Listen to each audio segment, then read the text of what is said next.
In today's video, I want to talk about how the current situation is affecting the car market. Now, it would be easy just to say, well, gas prices are going to go up, so all the people that have SUVs are going to go out and get cars. It's not necessarily that simple because, well, Ford and a lot of other brands, they've eliminated their cars, so there's nothing you can do there. And then people, they don't just want a car. So what's going to happen to the people who A, can't pay on their cars, or B, don't want to pay $50 to fill it up? And this also includes trucks, although I might make a separate video about trucks later on. But for right now, cars and SUVs. SUVs are obviously dominating the car industry. I said that in a lot of my videos. But for how long? Because if this current situation affects gas prices, then gas prices are going to go up. Because think of it this way, you're cooped in your house, so gas prices are going to go down. There's no demand for gas, so you can't charge $4 or $5 a gallon for gas. That doesn't make sense. But when everybody's going to go get gas in the next few weeks or months, when everything reopens and everyone can go back out, then gas prices are going to shoot up to $3 or $4 a gallon, maybe even $4.50 in some of the areas like California and Florida. It's going to be very expensive to fill up even a smart Ford to at that point. So what are we going to do about the SUVs and, mid-size SUVs, compact crossovers? What are we going to do about those? Well, the simple answer would be, just add a hybrid system, get them 40, 50 miles a gallon, then everybody will be happy. That's a simple answer, but, that's what automakers, I think, would honestly do, because they're not going to go back. Ford's not going to go from selling Escapes mostly to going back and selling Fiestas and Fusions. They're just not going to do that. So, Ford has to come up with a liable way to, still sell their little Escape and their Edge and whatever else they sell. Well, for the Escape, there's already a hybrid version of the Escape that gets decent fuel economy, but it goes a little bit deeper than that. It goes a little bit deeper than fuel economy. It also goes to the tank size. If you have a 20-gallon tank, then yeah, it's going to cost a lot to fill it up. So I looked up most of the compact crossovers and their tank size, and it's going to be about 14 to 16 gallons, which, no, that's not bad. Mid-size sedans, they get about that, maybe even a little bit bigger of a tank.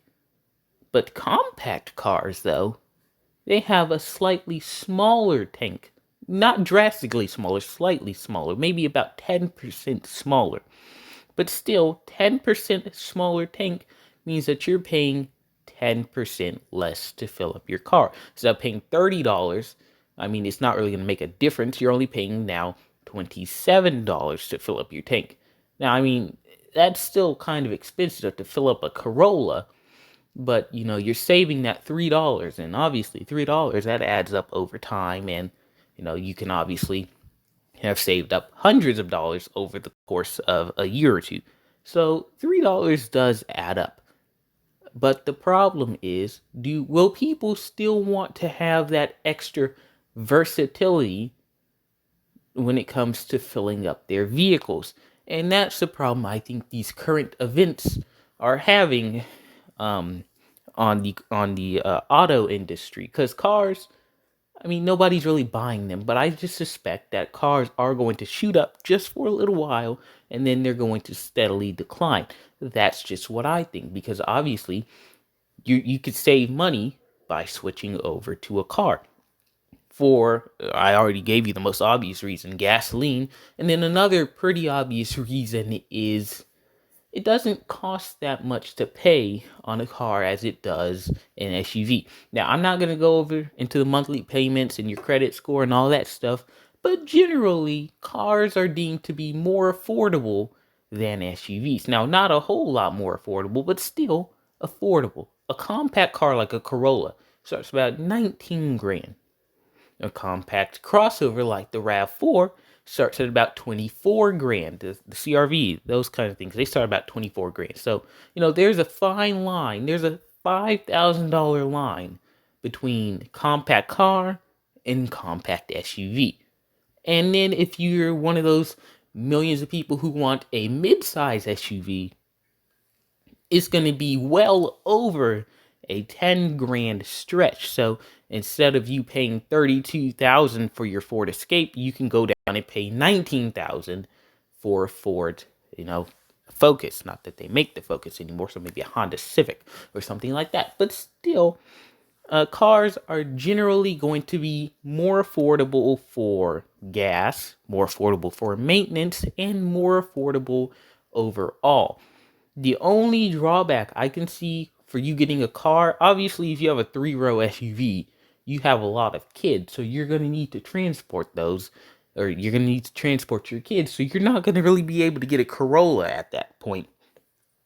But I still strongly suspect that a lot of new vehicles aren't going to be sold as much. And I also strongly suspect that brands are about to be eliminated, specifically Chrysler, and a few other brands that I'm not going to name at this exact moment, but I do believe that brands are about to be eliminated, and it's about to be a very tough time for the auto industry if they can't find a way to lower their prices for their SUVs, or find a way for them to want their SUVs, or do something so that they're not having they maybe they can pay compact car for their SUVs. I doubt that will ever happen, but still, a company like Ford, they're going to have to do something, because at this point, they made the incredibly wise decision to cancel all of their cars, excluding the Mustang. So that's pretty much the only car they have on the dealer lots at this point, which that was an incredibly wise decision. And now I bet they're about to really regret doing that a couple years back, because these current situations, people can't afford Escapes, people can't afford Explorers and Expeditions and anything else that they have. So people, they're not really going to want to go to Ford. And Ford's only saving grace at this point is the Escape Hybrid. That's their only saving grace. It's a hybrid SUV, and if times keep going like they are, people keep getting laid off. Even the Escape Hybrid, we're gonna suffer some extremely poor sales numbers in the coming years. So that's just my take on how the current situation is going for the auto industry. So I hope you guys enjoyed, and I will see you in the next video.